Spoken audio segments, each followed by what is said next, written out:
Sa panayam ng media, inamin ni BGR ang insidenteng kinasangkutan kasama si Troy Rosario ng Barangay Ginebra. Ayon sa kanya, nadalaw man na siya ng kanyang emosyon dahilan para masikon nito ang kalaban at maging dahilan ng kanyang suspensyon kasama ang multang 30,000 pesos.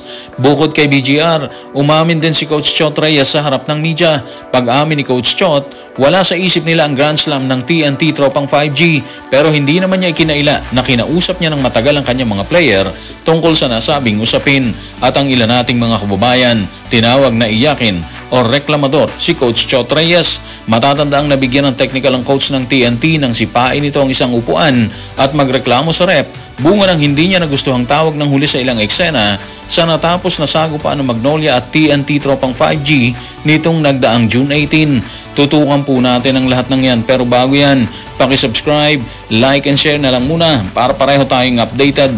Sa isang pambihirang pagkakataon sa harap ng media, inamin ni BGR na nadala siya ng kanyang emosyon dahilan para mangyari ang insidenteng kinasangkutan kasama si Troy Rosario ng Barangay Ginebra. Matatandaang sinuspinde ng PBA si BGR na isang laban at pinagmulta ng 30,000 pesos bunga ng insidente. Kaya naman ayon sa kanya, natuto siya sa nangyari. Narito ang kanyang pahayag. Tutukan natin si Brandon Ganuelas Roser sa report ng Philstar.com. Ang hirap talaga nun. Kakatapos ko lang mamahinga ng isang taon. Tapos ngayon, kailangan ko ulit magpahinga. Pero may aral tayong natutunan doon. Hinayaan ko kasing manaig ang emosyon ko sa larong yun eh. Kaya kailangan kong siguraduhin na hindi na yun mauulit. Kapag nasa loob ako ng court, gusto ko lang makatulong sa team sa kahit anong paraan. Kailangan ko lang manatili sa court, gawin ang trabaho ko at ibigay ang anumang kailangan sa akin ng mga coach. Umamin talaga siya na nadala siya ng emosyon sa bakbakan ng Ginebra at TNT Tropang 5G, di ba? Parang tingin naman natin, nirelease niya talaga yung pagsisisi sa nagawa niyang hindi maganda. Actually, normal naman talaga na mag-iinit ang isang player sa bakbakan sa loob ng court. Lalo na kung katulad ng Barangay Ginebra kalaban niya, di ba? Andun kasi yung gigil eh. Gigil na gusto ng player na makauna sa bola. Ayaw niyang maiwan sa pagkuha ng bola, kaya ang resulta, pagsisisi sa dulo. At least ngayon, alam niya yung consequences sakaling maulit niya yung ganung pangyayari. At tingin naman natin, base na rin sa kanyang pahayag, mas magiging pasensyoso na siya sa mga susunod na bakbakan. Pareho kasing mahirap sa parte niya at sa parte na nabangga niyang player. Quarterfinals pa naman ngayon. Isang mali mo lang ulit, wala ka na, mamamahinga ka ulit. Sa aspetong yan, sayang kung mauulit, diba? Kailangan siya sa team, katulad na nangyari sa kanya nung talunin nila Magnolia na merong insentibong twice to beat. Isa siya sa mga sinandala ni Coach Chot sa bakbakan po na yun. At kakailanganin pa siya sa mga susunod na laban, diba? Bukas po yan. Ikapito at kalahati ng gabi. Dito masusubukan yung tibay ng Magnolia Hotshots kung kakayanin ba nilang takasan ng mapamuksang mga kamay ni Pugoy at ni Optana. Masusubukan din natin ang determination ng grupo ni BGR ng TNT Tropang 5G kung hanggang saan ang kaya nilang ibigay para sa minimiting Grand Slam. Kung umamin si BGR na nadala siya ng emosyon sa pangyayari, mariin namang pinabubulaanan ni Coach Chot Reyes ang issue ng Grand Slam. Ayon sa kanya, wala ito sa kanilang isipan ng matanong ng media. Pero sa huli, sinabi niya na nagkaroon na sila ng mahabang usapan tungkol sa nasabing issue. Issue na ayon pa rin sa kanya ay lubhang mahirap. Narito ang kanyang paglalahad. Tutukan natin si Coach Chot sa report ng One Sports. Una sa lahat, hindi talaga yan ang laman ng isip namin ngayon. Pero ang pananaw ko kasi, ang dami ng ginawa ng mga batang ito ngayong taon. Kung hindi para sa atin ang Grand Slam, edi hindi para sa atin. Pero walang makakaagaw sa mga naabot na natin ngayong season. Nagkaroon kami ng mahabang pag-uusap bago ang ensayo kamakailan para tanungin sila kung gaano nila ito kagusto, kung ito ba talaga ay isang bagay na gusto nilang makamit dahil napakahirap nito. So nagkaroon na sila ng heart-to-heart talk, diba? Yun yung malinaw doon. Heart-to-heart talk tungkol sa inaasam ng lahat ng player, coach at kupunan, yung Grand Slam, syempre, diba?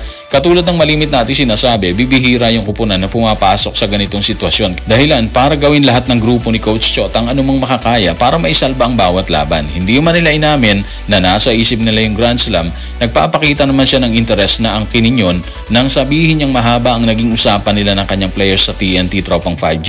Ang hirap kayang i-ignore noon, di ba? Lalo na sa panalong itinila nila kontra Magnolia na napuwersa nila sa isang do or die match. Wala nang bukas ang laban nila sa Sabado kaya sa pananaw natin, makikita natin na isang umaatikabong bakbakan sa pagitan ng dalawang kupunan. Kung naging mabangis ang pagpasok ni RR Pugoy at Calvin Optana sa nakaraang bakbakan, tingin natin mas magiging mabangis sila ngayong Game 2 ng qualifiers.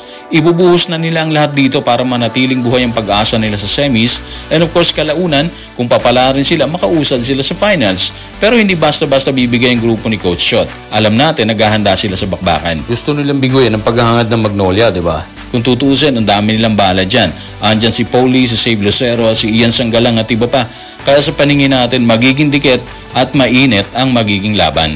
Habang wala umano sa isip ng grupo ni Coach Chot ang Grand Slam, umaatake naman ang ilan nating mga kababayan. Ayon sa kanila, masyado umanong iyakin or mareklamo si Coach Chot Reyes sa nasabing laban. Matatanda ang nakitang nagrereklamo at sinipa ni Coach Chot ang isang upuan habang nasa kainitan ng bakbakan ng kanyang kupunan sa Magnolia bago nila nakuha ang panalo. Dahilan para tawagin ng netizen na iyakin or reklamador si Coach. Narito ang kanilang pahayag. Tutukan natin si Anonymous sa comment section ng Playoffs sa Playoffs YouTube channel. Masyadong iyakin yung coach ng TNT. Kung tutusin, kampi pa nga ang tawag ng referee sa TNT. Si Pugoy traveling, kitang-kita, hindi tinatawagan. Alam niyo mga ka-playoffs na tanong ng media kay Coach Chot ang tungkol dyan. Yun nangyari pagsipa niya ng upuan at pagrereklamo sa referee. Paliwanag niya, minsan daw kasi kailangan mong gawin ang mga ganong bagay para hindi lang magising mga player kundi para ipakita rin sa mga opisyal kung gaano sila nadismaya sa ilang mga hindi tinawagang violations. Paliwanag pa niya, matagal na rin umano siya sa ganitong larangan kaya alam niya rin kung kailan dapat hindi padadala sa emosyon. So yun yung paliwanag ni Coach Chot tungkol sa issue na yan. Kung susuriin mo naman talagang mabuti at siguro bilang isang taga-subaybay ng larong basketball, hindi talaga may iwasan ng mga ganong eksena. Minsan kasi parang tingin ng coach, mali yung tawag ng referee eh. Kaya dahilan na yun para mag-init ang isang coach talaga. Tingin natin lahat naman ng tactician, lahat ng coach, nagre-reklamo sila kung tingin nila, agrabyado sila sa tawag, di ba? Igigiit talaga nila yan sa referee. Kaya nga ang daming coach na nata-technical eh. Ganon din sa player, nagre-reklamo talaga sila. Ibig sabihin, hindi talaga naiiwasan ng mga ganong eksena.